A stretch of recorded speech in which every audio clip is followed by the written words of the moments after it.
So Donald Trump, you've been busted by your own party. Yep, the Republicans in the Senate actually working with Democrats. Get this, on a bipartisan basis on serious foreign affairs issues, uncovered that the Trump regime essentially used Google Translate to turn a Russian demand for Ukraine to surrender into an American proposal for Ukraine to surrender to Russia, for Ukraine to give up all of its eastern territory, to completely, essentially disarm, and to never join NATO. So let me explain to you what went down here. So you had this MAGA Republican Senator, Mike Rounds from South Dakota. He was at this Halifax International Security Forum, along with some Democrats as well. And while they were there, they learned about this 28-point plan, which the Trump regime called a peace plan, but it was terms of surrender to be handed to Zelenskyy. It literally looked like it was written in Russian, just the syntax, the way the words were phrased. It looked like Trump took a Russian plan, ran it through Google Translate, and then said, Zelenskyy, you have until Thanksgiving to accept this, or else we're not going to provide any support to Ukraine anymore. So, Republican Senator Mike Rounds, in a bipartisan fashion with Democrats, then reached out to Marco Rubio, his former Republican colleague in the Senate, who's now the Secretary of State, and started screaming at him, Rubio, what the hell is going on here? This looks like the Russian demand that Ukraine give up essentially all of its eastern territory and disarm. And then Rubio was like, oh, no. That was just the Russian proposal. That's not our proposal at all. Rubio told the Republican Senator Mike Rounds that this somehow leaked to the press, and it was probably just the fault of the press, and that Russia leaked it, and that this is not the American proposal. This was purely the Russian proposal. So let me show you what Senator Mike Rounds says at this Halifax conference yesterday. But then I'm going to show you how he smoked out the Trump regime along with Democrats, that actually what seems to have transpired is that the Russians gave the U.S. the proposal, the U.S. translated it into English, and then sent it to Zelenskyy and said, this is our proposal, rather than rejecting this thing and saying, what the hell is this? Yes, Donald, Russia. You literally are laundering the Russian plan. Here, play this clip first of Senator Rounds. Let's play it. Senator Shaheen mentioned that Secretary Rubio did make a phone call to us this afternoon. I think he made it very clear to us that we are the recipients of a proposal that was delivered to one of our representatives. It is not our recommendation. It is not our peace plan. It is a proposal that was received, and as an intermediary, we have made arrangements to share it, and we did not release it. It was leaked. It was not released by our members or our representatives. So as we move through on this thing here, Representative Rubio has made it clear that this is an opportunity to have received it, and that it has been utilized and delivered to the Ukrainians, and that they will have an opportunity to respond. Okay, so you have Senator Rounds say that, and then you had the State Department, Tommy Pigott, say the following. This is blatantly false, as Secretary Rubio and the entire administration consistently maintained. This plan was authored by the United States, with input from both the Russians and the Ukrainians. Ukrainians didn't give any input there. It's terms of surrender, and Ukraine said they had nothing to do with it. They were caught off guard. Democrat and Republican senators and lawmakers were caught off guard. NATO was caught off guard. No one knows what the hell is going on with this thing. I'll tell you what we learned happened, though, and this comes from Republicans working with Democrats in the Foreign Affairs Committee to smoke this all out. So then Marco Rubio posted, the peace proposal was authored by the U.S. It is offered as a strong framework for ongoing negotiations. It is based on input from the Russian side, but it is also based on previous and ongoing input from Ukraine. Liar, liar, Rubio is a liar. Let me show you what independent, who caucuses with the Democrats, Angus King said at the Halifax conference after Senator Mike Round spoke. Here, let's play this clip right here. This has been an extraordinary weekend, both because of the sessions that we've had with people from all over the world, but also because of the communication, as was mentioned today, from Secretary Rubio and the leaked 28-point plan, which, according to Secretary Rubio, is not the administration's position. It is essentially the wish list of the Russians that is now being presented to the Europeans and to the Ukrainians. It does provide a guideline to try to narrow the issues between Ukraine and Russia. And the encouraging thing to me is that the administration is not attempting to negotiate this agreement unilaterally, but indeed is in close consultation in the next few days with Ukraine and with our European allies. So I think that's an important development. All of us read that statement yesterday. We're alarmed by it, I think. That's a fair statement. It turns out that it is a sort of a beginning point for negotiations, and we'll see where the discussions go from here. Everyone wants this war to end, but we want it to end on a fair and just peace that respects the integrity and the sovereignty of the country of Ukraine, and does not reward aggression, and also provides adequate security guarantees so that something like what occurred in 2022 does not occur again. So here is some of the original reporting from Barak Ravid. He writes for Axios, and he says, a senior U.S. official tells me, as the Trump administration has consistently maintained, this plan was authored by the United States with input from the Russians and Ukrainians.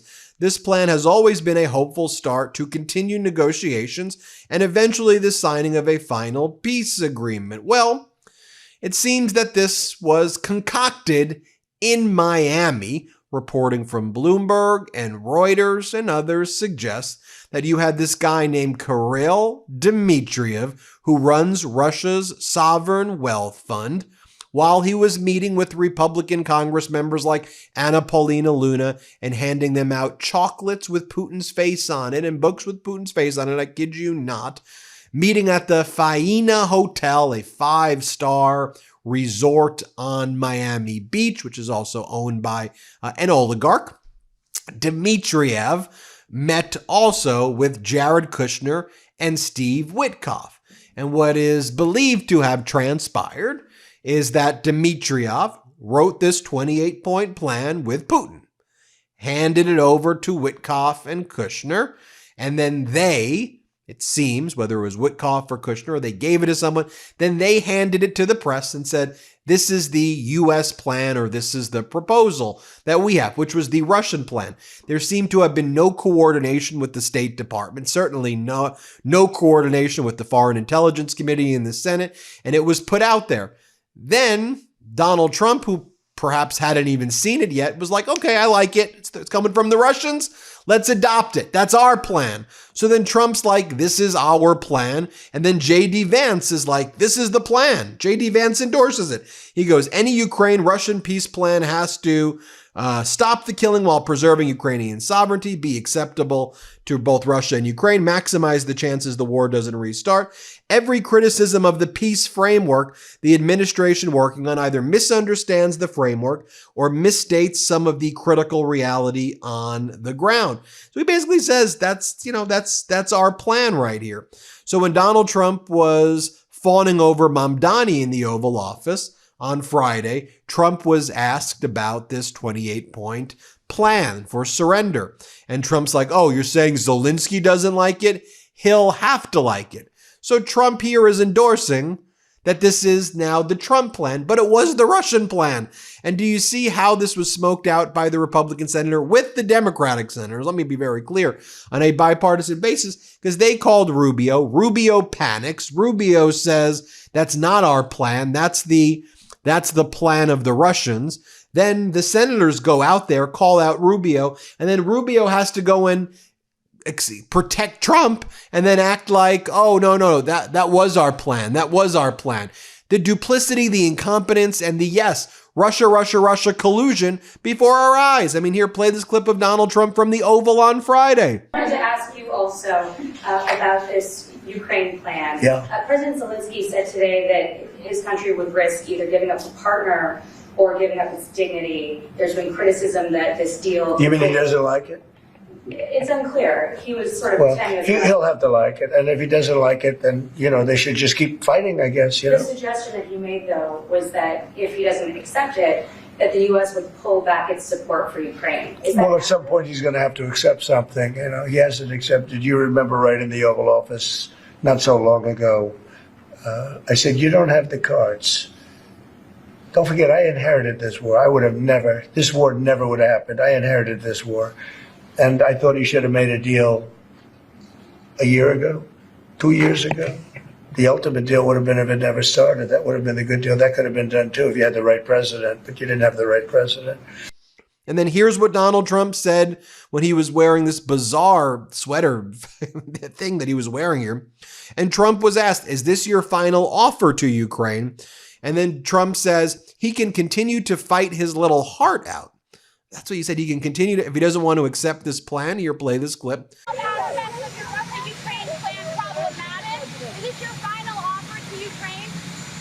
No, not my fault. No, we'd like to get the peace. It should have happened a long time ago.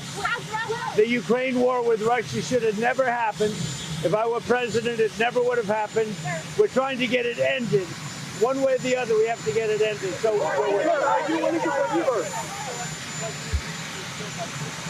well, then he can continue to fight his little heart out.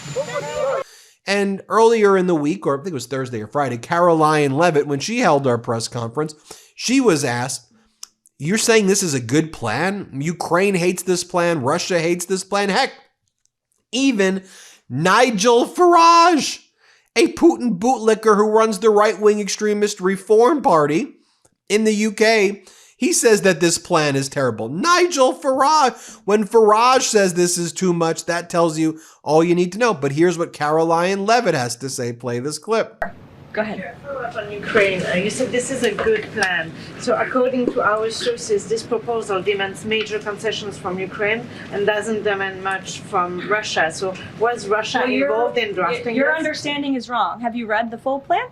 You haven't. Sources said. Yes. So if you can give details, You've read reporting from one side of the war. And so I want you to understand that the administration has talked equally with both sides. You have seen President Trump engage directly with both President Putin and President Zelenskyy. Likewise, his national security team has as well. In fact, Special Envoy Witkoff and Secretary Rubio met with some of the Ukrainians just in the past week to discuss this very plan.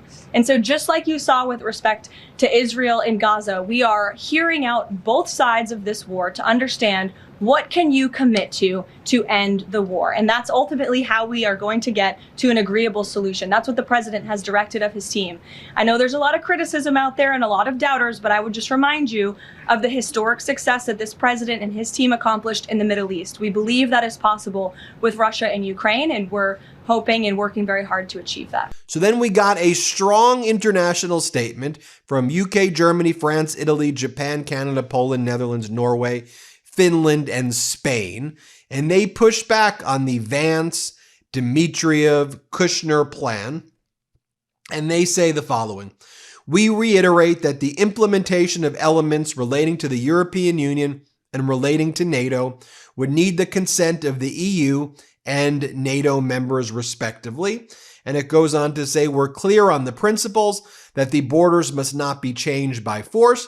We are also concerned by the proposed limitation on Ukraine's armed forces, which would leave Ukraine vulnerable to future attack. Notably, as Gandalf says right here, experts were puzzled after noticing that the American peace plan reads like it was drafted in Russian first, then run through Google Translate with every point conveniently aligned with Moscow's interest. The giveaway is a sentence such as, Russia is expected not to invade neighboring countries, a phrasing no English speaker uses unless their brain is running on Russian settings. There's also like a lot of other weird verbiage that, again, just looked like it was put through Google Translate right there.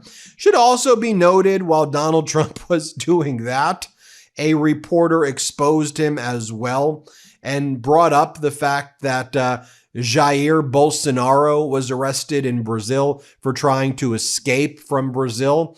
And at the same time Jair Bolsonaro was trying to escape, we learned that, you guessed it, Donald Trump was on the phone with Bolsonaro. And Trump's like, what? You told me he was arrested? Huh? What? Here, play this clip. Comment about Bolsonaro's arrest? Say it. Do you have any comment about Bolsonaro's arrest? A former Brazilian president. So I spoke last night to the gentleman you just referred to, and we're going to be meeting, I believe, in the very near future. Sir, are you willing about the president being arrested today? What?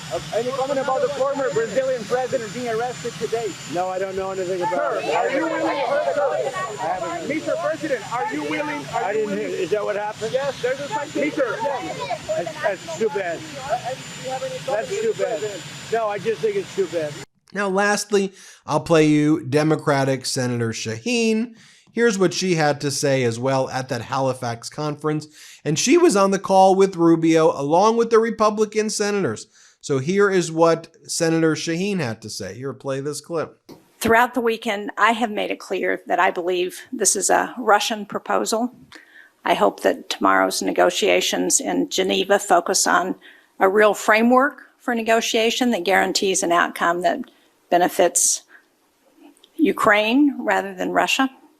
I think any real peace plan needs to be sustainable and backed by Ukraine's government and its people. It should be developed in full consideration and consultation with our allies who are going to help guarantee a ceasefire and any long-term peace deal. It should include meaningful security guarantees that assure Ukraine and our allies on the continent that we won't see Russia invade Ukraine again in a few years. And I think the United States Congress, on a bipartisan basis, including here at this forum, if you listen to the members of this delegation, have reiterated our support for Ukraine. We believe it's critical that we maintain intelligence sharing and military assistance should remain in place until a real peace deal is reached. Dmitriev, by the way, the Russian who helped draft this plan with Witkoff, goes in response to J.D. Vance's statement. Very true, fantasy solutions built on Biden's fake narratives have only prolonged the war and suffering. Many EU and UK warmongers want to fight to the last Ukrainian. The U.S. peace framework can stop the Ukraine conflict and restore global security. Blessed be the peacemakers. And again, he's literally talking about his own plan that was laundered through the United States. So you get the steps right here, right? Dmitriev sent by Putin in Miami, meeting with Republican lawmakers at the Faina 5-star hotel. He meets with Kushner and Witkoff. Witkoff is the U.S. envoy to Russia. He gives the plan in Russia. They translate it into English. The press gets their hands on it. Donald Trump then's like, yeah, that's my plan. Vance is like, that's our plan. Caroline Leavitt's like, that's our plan. And then it became obvious that this was the Russian plan. So Rubio tries to be like, senators, hey, that's not really our plan. I just want to let you know. I want to give you the heads up. So then even the Republican senators are pissed. And they're like, we spoke to Rubio, and Rubio said that was the Russian plan. So in all, because it probably was the Russian plan that then Trump adopted because Trump liked it. Russia, yeah. But now the regime's saying that is our plan because it's chaos, it's Putin bootlicking. So then today there's the meeting in Geneva between the United States, the coalition of the willing, the European allies and others of Ukraine will be meeting in Geneva. And now Witkoff and Rubio are going to be there. And, Putin's not going to change what he's asking for. Putin wants to take over Ukraine. It's obvious. And Putin is escalating those attacks on Ukraine each and every day, killing more innocent Ukrainians. And so that's where we're at right now. We'll keep you posted, but a very Trumpian turn of events with his Putin bootlicking. Let me know what you think. Hit subscribe. Let's get to 6 million subscribers, and thanks for watching. Hey Midas Mighty, it's Ben, Brett, and Jordy, and we just want to thank you for being the backbone of this movement. This year tested us more than ever, but together we proved that pro-democracy voices don't just compete, we win. We took on the entire MAGA machine, won a Webby for Podcast of the Year, the MeidasTouch podcast, and you were with us every step of the way. And trust us, what we're working on next is bigger, bolder, and built for 2026. Let's keep this momentum going, spread the word, we are just getting started. Shout out to the Midas Mighty!